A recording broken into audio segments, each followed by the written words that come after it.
Si Anika tsaka si PB. Anika, retanggol ko. Good morning po, Anika po. Ako naman po si Phoebe. Kamusta kayo? Okay naman po.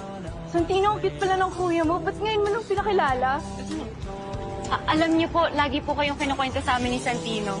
Madalas niya po kayong pinagmamalaki sa amin, idol na idol ka daw po. Sa kanya ako tuto mag-boxing eh. Nagbo-boxing din po kayo? Hindi. Ano lang. Away kali. Kaya naman po pala magaling makipagsuntukan si Santino.